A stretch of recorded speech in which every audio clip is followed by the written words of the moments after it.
We live? Okay, great, great, good. Good afternoon, and thank you so much for joining us for today's Policy Review Committee meeting, April 18th, 2024 at 4 p.m. I would like to go ahead and call the meeting to order. Mr. Gaither, would you please call the roll? Representing Education District 6 and Committee Chair, Ms. Isha Collins. Present. Representing Education District at Large Seat 7, Mr. Alfred Chivy Brooks. Present. Representing Educational District at Large Seat 8, Ms. Cynthia Briscoe Brown. Present virtually. Yes. Okay. I also want to acknowledge our superintendent, our deputy superintendent, our general counsel, and Sandra, our administrative manager, and our community affairs manager. We got a nice full house today. Great. Madam Chair, with that said, you have a quorum. Thank you so much. I would like to entertain a motion to approve the agenda. So moved. Okay, it's been properly moved by Board Member Brooks, Second. second by Board Member Briscoe Brown. All in favor say aye. Aye. Aye. Any opposed? Motion carries. I will now entertain a motion to approve the minutes from our March Policy Review Committee meeting. So moved. Is it properly moved by Board Member Brooks? Is there a second?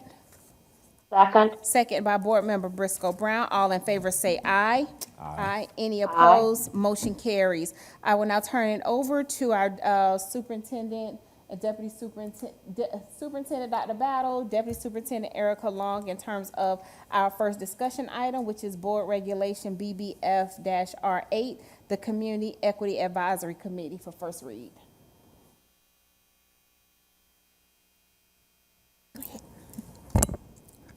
Thank you, Board Member Collins. I'm going to turn it over to our Deputy Superintendent, Erica Long. Thanks, everyone. Good afternoon. If I can share my screen, I will pull up the edits that we discussed last month to the board regulation for our Community Equity Advisory Committee. Of course, this is a committee that was put in place several years ago when you all adopted our equity policy, and it has been working diligently through actually a couple of administrations now to serve as the community's voice on our equity work.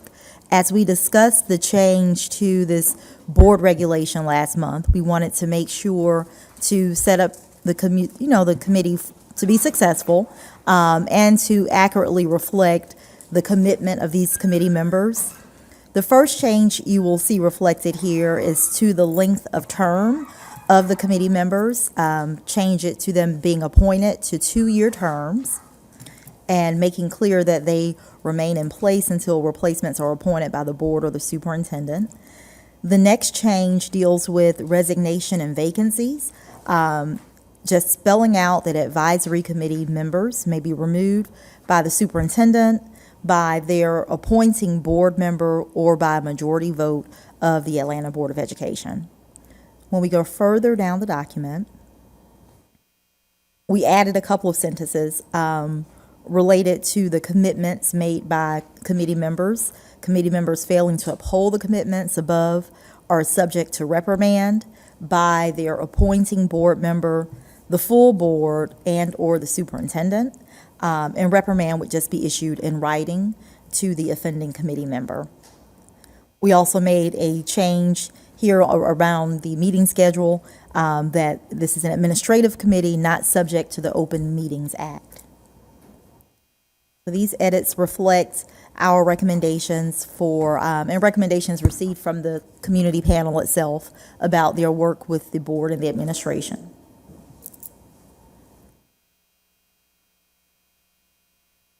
All right, thank you so much for that, Ms. Long. Is there any questions or thoughts or feedback? None here. Okay. Cynthia, do you have anything or any questions or thoughts or feedback on this policy revision?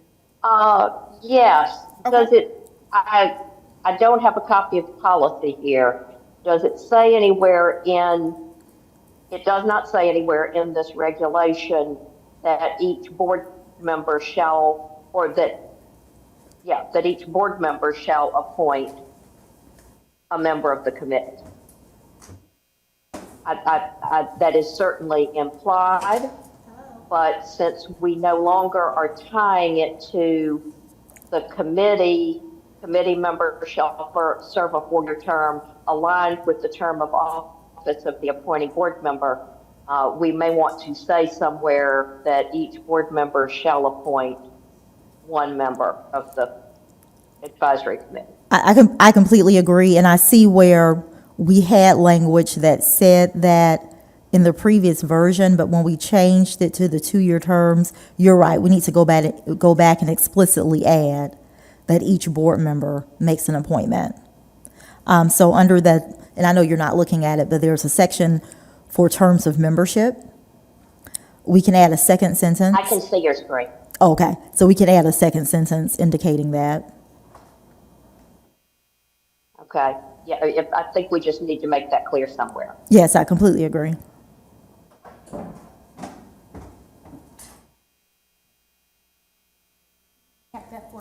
Yes, Board Member Briscoe Brown pointed out that when we changed the language under the terms of membership, the sentence that we're striking out also had the information that board members make an appointment. So we're just going to add a second sentence spelling out that each Board of Education member makes an appointment to this advisory committee.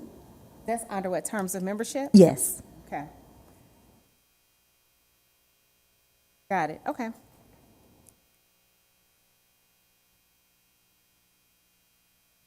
That's all I've got.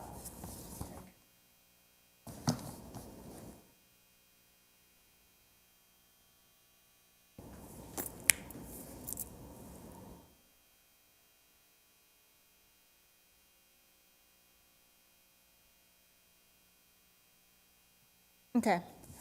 I don't have any other questions as well. This is pretty good. I think it meets our intentions of what we want this revision to encompass. So we'll make that one addition, and then we will post it for first read for May meeting.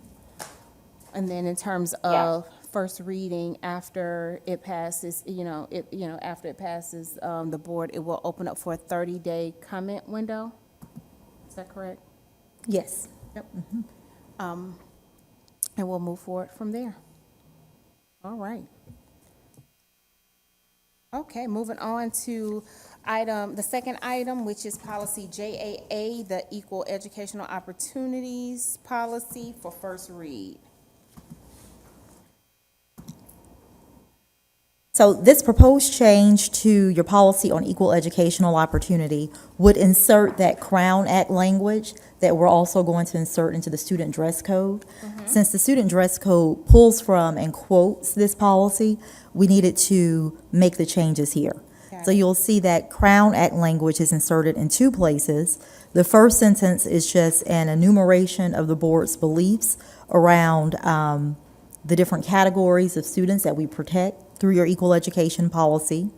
The second insertion of the Crown Act language is that statement that will also be a part of the student dress code, that no student shall be subjected to discrimination based on these factors. So we're including the Crown Act language as those factors. And just to remind everyone, the Crown Act, of course, refers to discrimination against certain populations based on their natural hair texture. And we want to make sure that our student dress code is not used or interpreted in any way to allow this type of discrimination.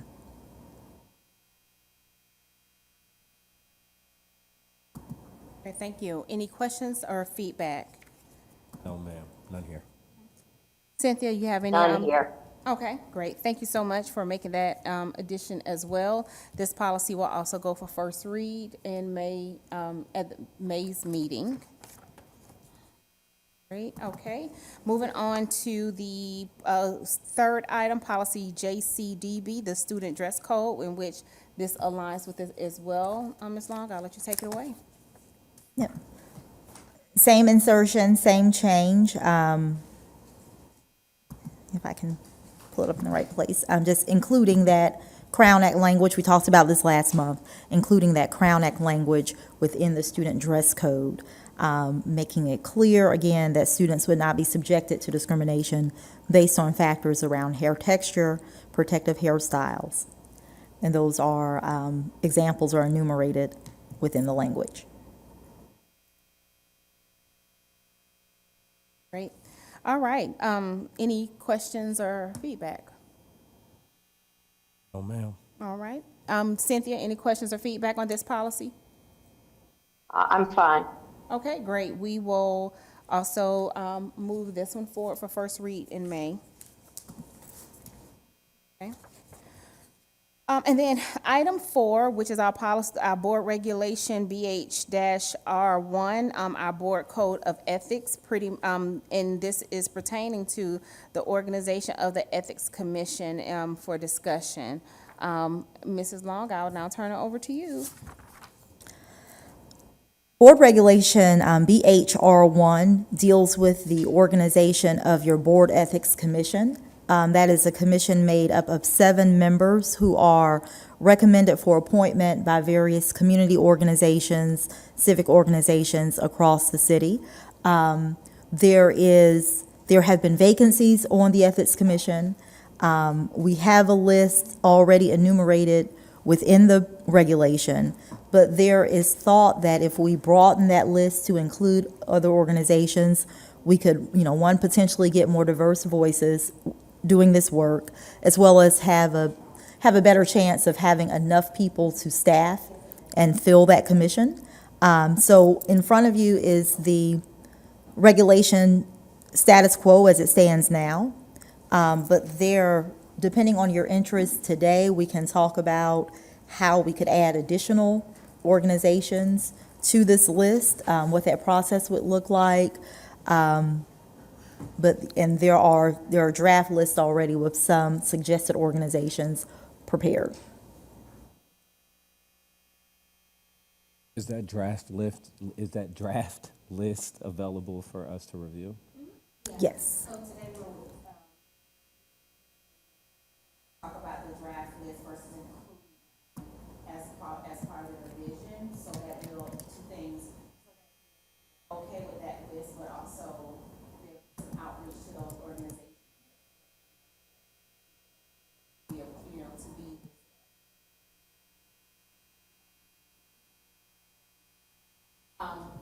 Before we dive deeper in that list, Cynthia, did you have any thoughts or questions? Sorry, Cynthia, before we dive into discussing the potential list of additional organizations to add, do you have any thoughts or feedback or questions? Yes. As you know, Isha, and probably most of the other people in the room know, this is something that I've been concerned about and working on since I was elected to the board. We need a functioning ethics commission. However, this regulation and the related policy were originally adopted during the Sachs work of the board before our first board, in the wake of the accreditation crisis, when they almost lost our accreditation and had to work with Sachs in order to make sure we were on strong footing. In those days, each board member appointed one organization, and then that organization would appoint the ethics commission member. Unfortunately, most of these organizations have declined to appoint members. And so we have not had a quorum for an ethics commission in, I don't know whether either Erica Long or Nina can tell us how long it's been, but it's been a very, very long time. We have a pending, my understanding is I believe we have a pending complaint left over from 8 months ago, a year ago now, and which has not been heard by the Ethics Commission because we can't get one. And I think there are probably 2 ways we can go with this. The first one is make the list longer in the regulation. The other one is to take the list out of the regulation altogether, say there will be maintained a list, and my feeling is that legal probably should maintain that list. And that way, as we need to add organizations to the list or organizations drop off, we don't have to amend the regulation. which might be the cleanest way to do it. But I think we're going to have to add about 3 times as many organizations in order to get 7 members of the Ethics Commission. Right now, I believe we have 3 out of 9 organizations. So in order to get 7, we're going to have about 20 organizations if the math holds. Great, thank you. Thank you so much. Ms. Long, do you want to go ahead and share the list that we're Yes. thinking about?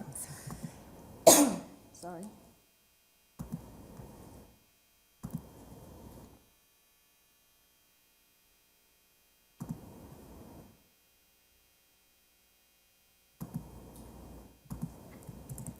So here's a list drafted that, really casts a much wider, more diverse net in terms of not only the legal community and going to them for advice and suggestions, but as well as the higher education community.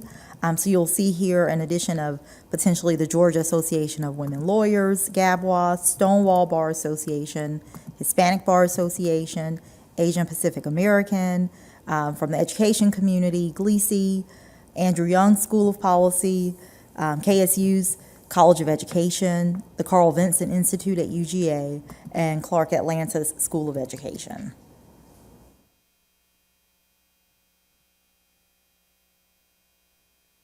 Okay. This is a great list. Thanks to our great general counsel. Well, and let me. Thank you, Nina. And say that, that these organizations I are think- all. Wait, Cynthia. Oh, I'm sorry. Go ahead, Nina. Go ahead, Member Briscoe-Brown, I'll speak after you. No, go ahead. I'm sorry, I'm having trouble hearing you, Nina. I was just saying that the organizations that are already existing in regulation are civic, nonprofit, nonpartisan, and aren't vendors or business partners of the district. So they do have that one level of remove. Obviously, anyone that they would recommend to the Ethics Commission would have to fulfill the requirements of the Ethics Commission members that are listed in the charter. But these additional organizations fall into that same sort of universe and bucket of organizations. Great, thank you. Any thoughts, feedback, Board Member Brooks? If there were any other additional organizations that we would be maybe want to bring forward, what is the appropriate process and time to do so?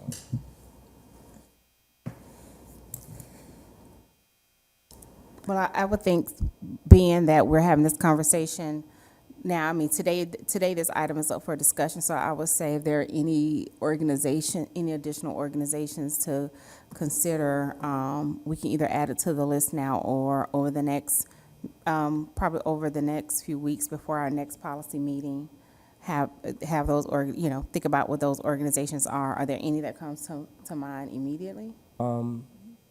Just, from the hip, I was thinking perhaps the ACLU, maybe the NAACP. And I'm just curious as to whether or not those are, they fit what our intention.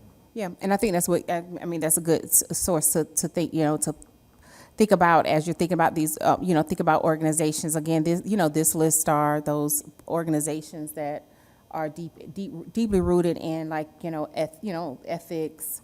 I was like the Georgia State Bar. We have all of the bar associations. I feel like we've covered all of the bar associations. So I do think that you want to kind of think about, use that level of deference to think about other organizations to add here and the expertise that they bring in some spaces.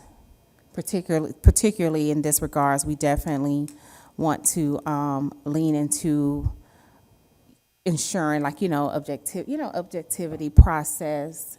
And also keeping in mind that this Ethics Commission is for the board. So we're not looking, we don't want an Ethics Commission to evaluate how the district is functioning or how administrators are functioning, but how individual board members are functioning. So making sure we stay at that level. I'd had this idea, like, maybe we go into the special education administrators, et cetera, but that seems too far down in an organization at that level of expertise to really work with the kind of work that the board members are having to do with. Great, thank you. I mean, so this, I mean, we definitely have 19 organizations. We've taken this list from 9 to 19. So I will say if there are any other thinking about the criteria and just kind of feedback that we've just said, if you think about any other organizations, then I would say let's, get it to Erica, to Long, to think about in terms of the inclusion in this list. And then when we meet next month, we'll finalize this list. And I know Pierre, just wanted to acknowledge and thank him, because I know he's the one that tried his best to make calls every single time to staff the commissions. So.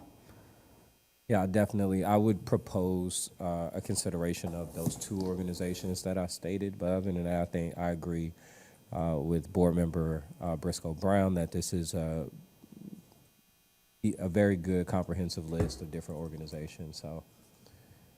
So again, I would propose the ACLU and the NAACP for consideration as well.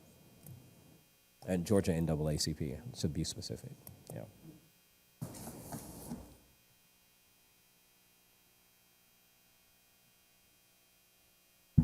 Board Member Brown has her hand raised. Yep. Sorry about that. Go ahead, Cynthia.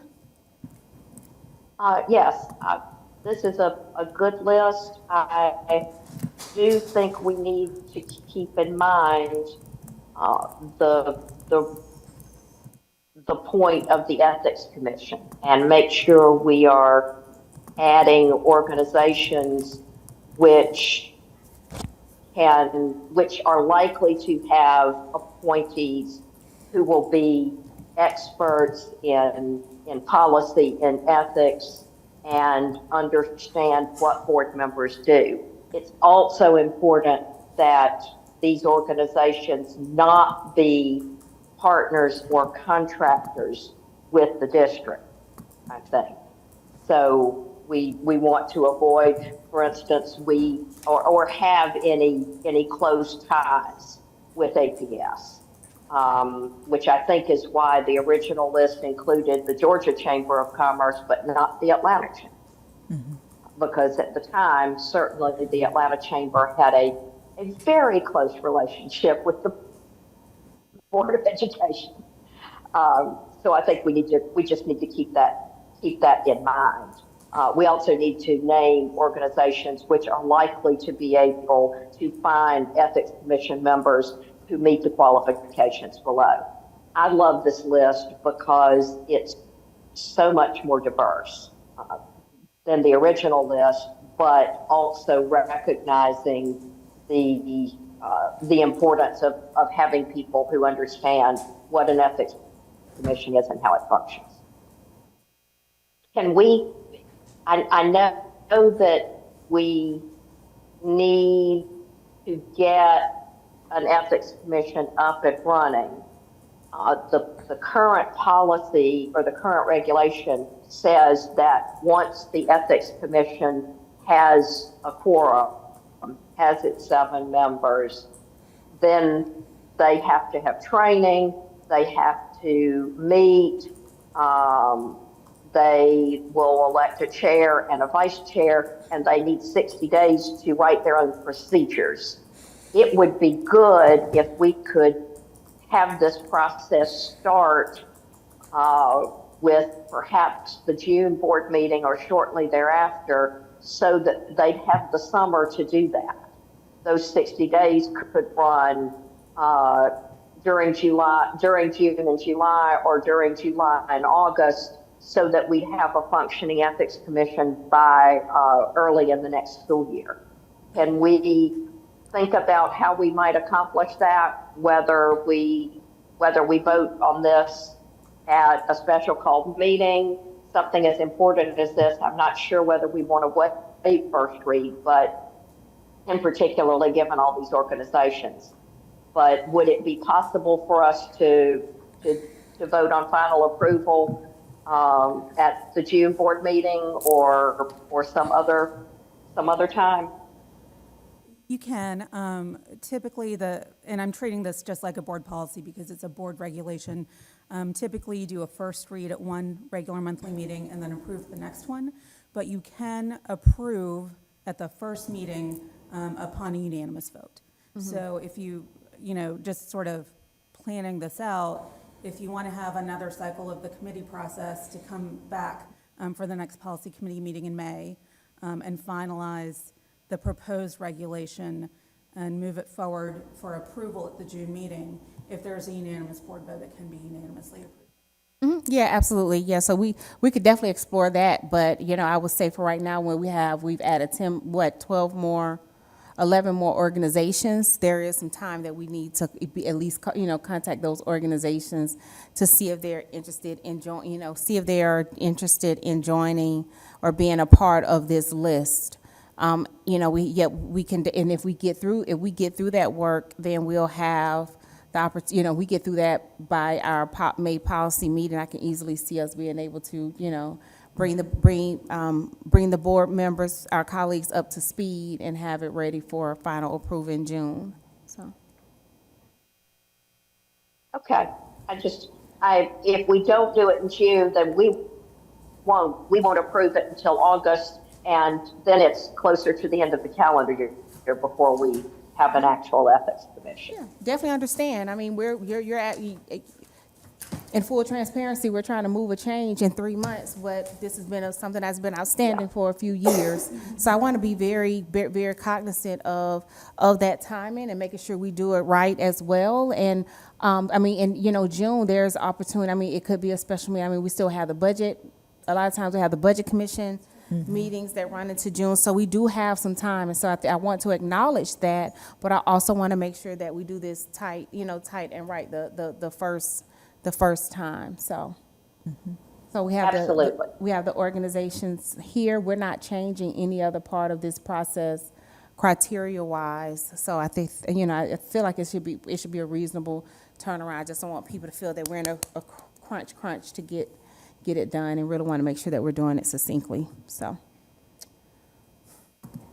with that being said, any other questions, thoughts, or feedback?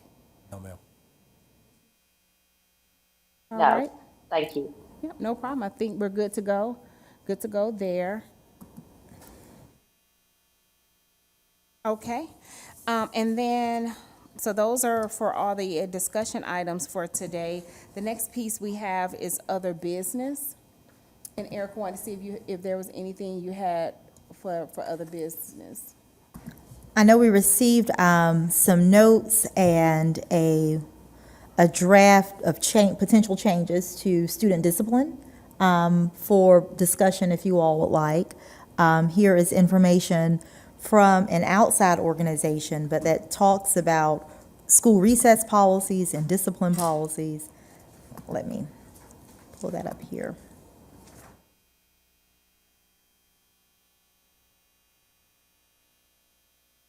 The first point of discussion deals with recess, and it lays out some specifics around a daily recess requirement for students in grades kindergarten through 8. Of course, our current board policy does call for recess for students. The draft here would just go into more details about holding recess outdoors, 30 minutes on some days, at least 15 minutes on other days, recess that complies with the student's IEP, spelling out that students are not denied recess unless there's a particular threat to physical safety. And just a few provisions that go into specifics around how recess is administered in the school and classroom level. So I think this was shared with us in terms of focus on again the recess and the discipline piece. Wanting to hear any initial thoughts, or what do you think are best next steps? In terms of this, for me initially, I thought it read more of like the details of regulations then in terms of like the overarching policy piece to drive the board's position and intention in terms of recess. So, you know, I don't know if you have any thoughts. I don't know if you have any thoughts on it, Shivy, excuse me, Board Member Brooks, and then Erica would love to hear. Yeah, no, I agree with what you stated, Madam Chair. My initial feelings and thoughts are just understanding that recess a lot of times, or lack of those brain breaks in recess, are cause for misbehaviors, and so essentially to use something that is more of a positive behavior intervention as a punishment instead is something that we might want to reconsider. And there are some other points in this document that I thought were strong as well, specifically around, and perhaps I'll wait till we get to the lower end of the document to make comment on that. But also I wanted to make, you know, I'm still learning what is under the purview of the board to give input on, what is, you know, purview of the superintendent and the administration as well. So this is something that I do support. And would love to get your thoughts on what is the best next steps for us.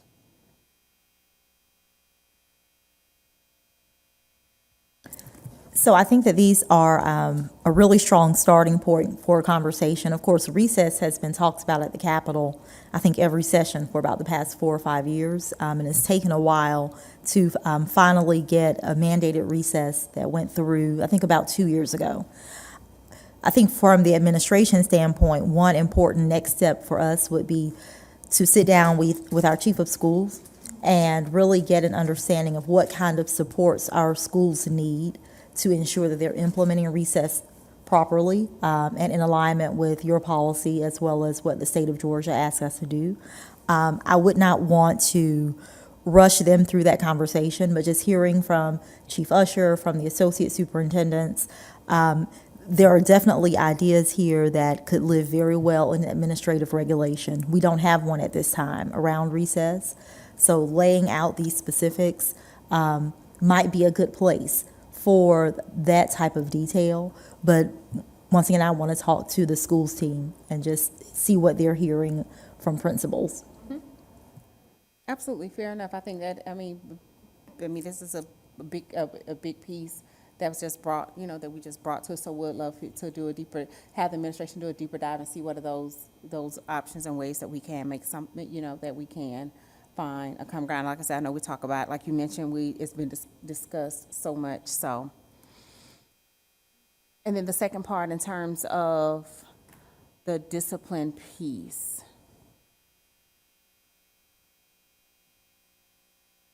So here's an outline of suggestions around student discipline. Under the topic of uniform discipline practices, making sure our practices are consistent across the district, that the administration would develop a comprehensive discipline matrix that defines disciplinary infractions, codifies consequences, and that are applied uniformly across APS campuses.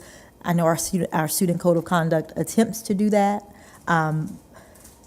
in terms of codifying and defining infractions.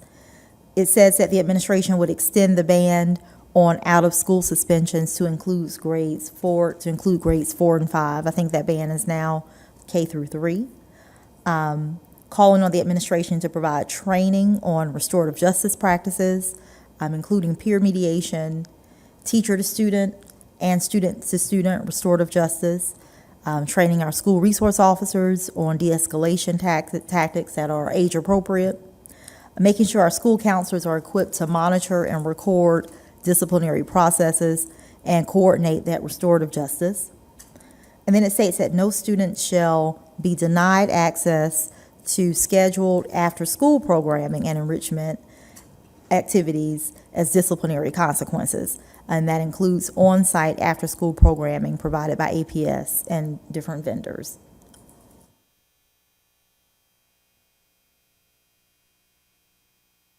Any thoughts, questions?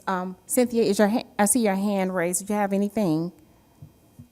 Yes, thank you. Yeah, no. I think both of these are more administrative than they are board level. And and Erica Long, please correct me if I'm wrong, but I thought we had a policy that does not mandate recess and doesn't get into the specifics of 30 minutes per day or 15 minutes per day on early release days, but we did a policy that included recess. I want to say it was 2016, 2017, Yes, something yes. like that. You do have a recess policy, and that policy does spell out that recess shall not be withheld for disciplinary reasons. It talks about grades K through 8. It's applicable to grades K through 8. I'm not sure off the top of my head whether it gets into the time. I don't believe it does, but I confess I didn't look for it before this meeting. But I think we probably need to pull that and figure out whether at a board level we need to revise that policy. And then at an administrative level, what kinds of regulations that administration needs to put forward. As far as the discipline, again, I think we probably need to look at what we have. And by the way, I think it's uniform and not uniformed. When I read it the first time, I thought we were talking about uniforms, about clothing. But again, I think we have a policy that that provides for restorative practices. And so if we can match this up to what we've got, cross-reference it, and have administration look at it to see what, if anything, we need to do to revise the current policy and then the current regulations as well. One of the things that I would like to see as well is in an expansion of restorative justice practices to our after-school vendors as well, because we do contract with after-school vendors who many times are not certified educators, not staff of APS, and so there could potentially be some gaps in how discipline is enforced or implemented, for a better word. And so my thought would be for us to, and again, depending if this is on the administrative side or on the board side, what have you, but that we support access to restorative justice trainings for our aftercare vendors as well, so that there's a continuum of discipline implementation. Mm-hmm. I think the point about consistency between the school day and the after-school experience is an important one. I would worry about the availability of resources to make sure that those vendors are adequately trained. I mean, that's something that we would have to take on as an administration. But, I think there definitely, you do have a board policy on restorative justice. I think that there are parts of the language here that could, again, live in an administrative regulation, particularly once we're able to sit down with our discipline office, with the Division of Academics, with schools again, definitely Student Services, Chelsea Montgomery and her team, and just hear from them where they see the needs and how we can best call out and address those needs in an administrative regulation. That. And then also, like, I was just thinking as well, the vendor side, if we don't have the resources to do that additional work, we could also be limiting, it could be built out in terms of like the RFP piece or contractual piece, but, and setting the stage, but it also could be limiting as well. But I really appreciate raising that point. This is another one as well. Like, I felt like a lot of this language could, is kind of the regulatory piece as well. So I appreciate if you can get some more information, Yes. internally in terms of what some of these pieces and what we currently are doing. Because we're doing the restorative, we have a policy on restorative justice practices, trauma-informed practices, those pieces there, and some of these things that are listed out, but what that actually, what we have in place, what are we doing now, what are some of the opportunities that we may want to marry some of these pieces, if that is if that is an option. Yes. And I definitely want to elevate the Section 2, which talks about expanding the prohibition on out-of-school suspensions to 4th and 5th grade as well. And I think the overall spirit, as I glean from this document, is to reduce the disproportionate enforcement of out-of-school suspension and disciplinary actions on Black and BIPOC children in our district. And so that 4th and 5th grade expansion on prohibiting out-of-school suspensions, except for, those necessary infractions, I think is a worthy conversation to have again. And again, that's more regulatory and on the administrative side, and I received that. But just something that I wanted to elevate is a point that I think is worthy of a conversation. Great, all right, so here, they were good to. Okay, and I think I see Cynthia's hand up Oh, on the sorry, Zoom. I'm Cynthia. not sure. Yes, you have another. That's okay. Just one brief comment on what Board Member Brooks just said. It might be helpful if and when administration brings this back to us, if we had some statistics on trends in discipline and particularly breaking that down into subgroups, so we could all be informed about that. Yes. I agree that we need to address disproportionality. But I also think we've made some progress on that over the years. And I think that analysis is probably an important part of what we do as we work through this. Thank you. Great, no problem. All right, so thank you so much. We'll continue to follow this and see some of the pieces that we can make happen, if any. The second thing for other business that I'm wanting to uplift, that I know that we've gotten communications on and that it is growing, is the recognition of certain sports for PE credit. And what want to put that out in terms of understanding the process in that space. I know over the years this has come up here and there over the years in terms of whether it's ultimate frisbee or flag football. What are some of those other sports that students are advocating for to receive PE credit? So any initial information on that would be great, but then also I definitely wanted to put it as a topic because because it is a growing dialogue that's happening again. Yes, it is a growing dialogue, and I think it's a good problem to have as our students have explored more sports and activities. In the case of Ultimate Frisbee, of course, that's a club sport, and we see interest in it growing across the district. I checked in with our PE department just about the graduation requirement itself for physical education, PE along with athletics. And in order to be consistent and to have an equity focus on these questions, we have to limit the number of activities that we allow to substitute for that PE credit. We like to make the substitutions available when it's a varsity sport that is available at every high school in the district. Ultimate Frisbee at this point is only available at 3 of our high schools. So it would become a question of equity, whether we elevate to course credit level a club sport that is not recognized by the GHSA as a varsity sport.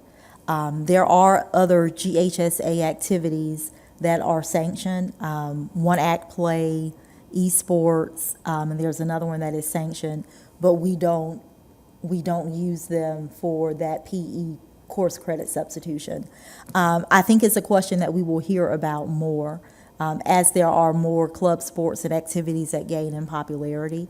But we just want to make sure that when we're deciding what gets credit towards graduation, that they are all those activities, those sports that are widely available across the district. So just for clarity, the district can, if the sport is offered throughout if the sport is offered throughout the entire district, the district has the autonomy to add that sport as an credible PE course. Okay. So there's no need to have to go to GHSA in that regard. No, we don't have to. But I think some of the determination would come down to whether we want to create a distinction between varsity sports versus a junior varsity versus non-varsity.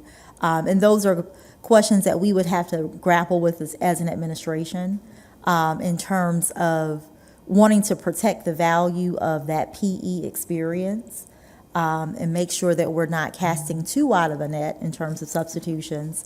And then just thinking through administratively from the school's perspective, how would this work in terms of numbers of students who get to participate in this substitution? I don't know, I don't know if we have this on top. So for the sport of rugby, right? Is that a recognized sport for PE substitution? I'm not sure. I can check, yeah. Can we? Yeah, I think that would be a good start. Can we get? Is it by any chance to see the Oh, get the list? yeah, Yeah. In terms of that particularly. Yeah. Like lacrosse. Yeah, I think like rugby. I actually think it's lacrosse. That's what you're thinking about, lacrosse. Yeah, I think I'm thinking of like lacrosse. Golf. Yeah, golf. Riflery. Yeah, can we? Yeah. Is it for And- educational purpose, informational Yes. purposes for sure, to see the list of those sports that are, those activities that we are recognizing as an PE exemption. And my other question is, are there sanctions on all club sports? Essentially that it has to be a GHSA recognized sport in order to be eligible for the exemption? No, it doesn't have to be GHSA recognized because we do offer a PE exemption for marching band, for dance. But the issue with club sports would just be how widely available it is throughout the district. We want to make sure that we're offering that substitute opportunity only to activities where any high school student has access to it throughout the district. Right, and so I guess then my question is in the reverse, that we have no exceptions for anything that is not being offered everywhere. I'm not comfortable with agreeing to that or not without knowing in front of me. I know that it is our intention to be equitable and to make sure that we're only offering exceptions for those activities that are available across the district. But I don't want to commit that there are no exceptions available that don't meet that definition. Right. But we can find out. Yeah, I think that would be a good point of clarity, because I think to the community's ear, if they hear, well, we can't approve new things because they're not offered everywhere, but we're already approving things that are not offered everywhere, then it would kind of give kindle to. That would be an inconsistency, yes. Correct. Thank you for the term. Thank you for the better way to say it. Yeah.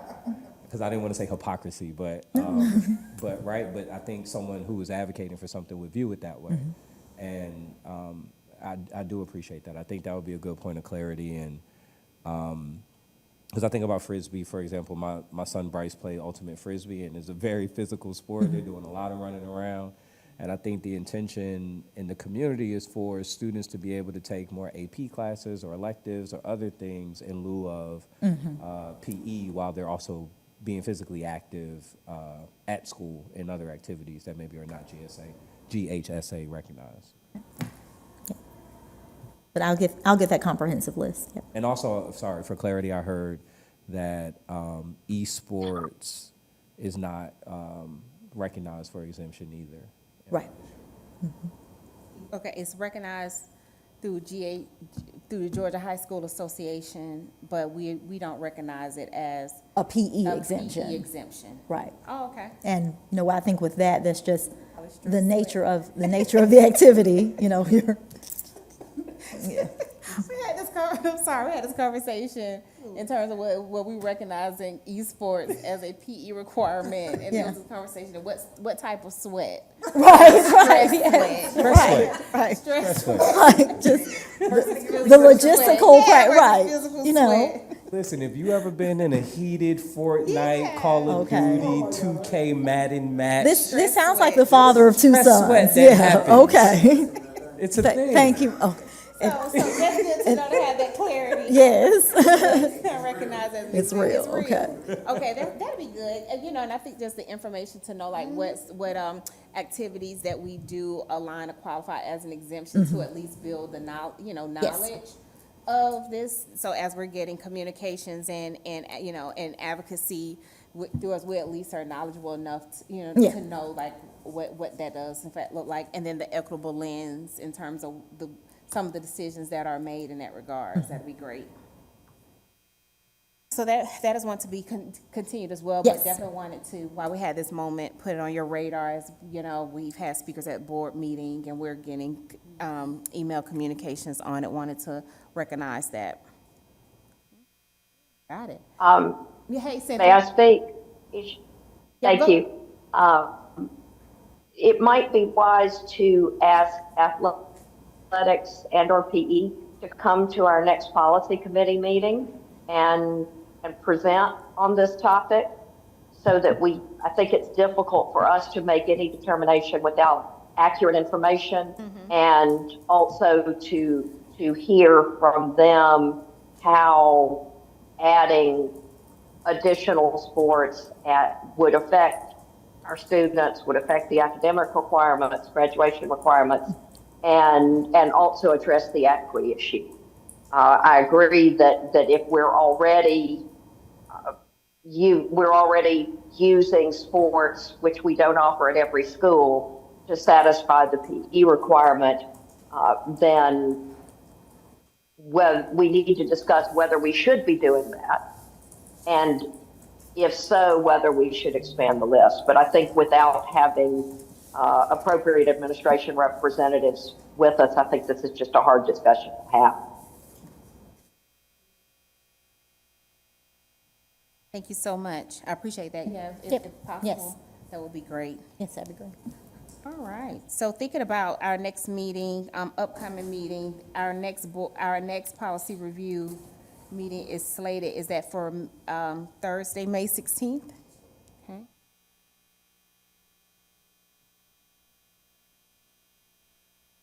That's the week before graduations? Yes. Yep. Okay. That's fine with me as far as I know.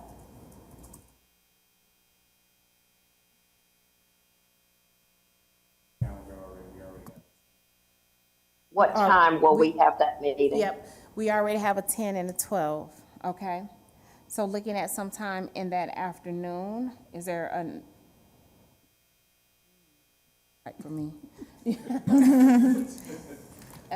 Is there a time frame that works best for you, Mr. Brooks, or Board Member Briscoe Brown? I will say for me, I am out of pocket from 2 to 3, so maybe 1:45 to 3. 1:45 to 3 is fine with me, or even. I'm out, like, Oh, you're saying that's the that's block. when you can. Yep, so Does any, 4 o'clock work for you, the same time we did today? yep, that works for me. I want to make sure, like with Cynthia, that it, if that time works for you, Cynthia. It does in May. Traffic is just so awful when we have these late meetings, but I know, Chevy, that you prefer them late in the day. So let's do this one at 4 o'clock. Look, I promise the school year is coming to an end very soon. All right, so June, we could do any time, any day you want. I promise, your pick. You owe us, right? That's right. And so for the 12 o'clock, that is the budget? Okay, so that's normally what, like 2.5 to, like that 12 to 3? Yeah. Okay, oh, that's fine. Okay, so we'll go, let's just be safe and set it for 4 again on May 16th.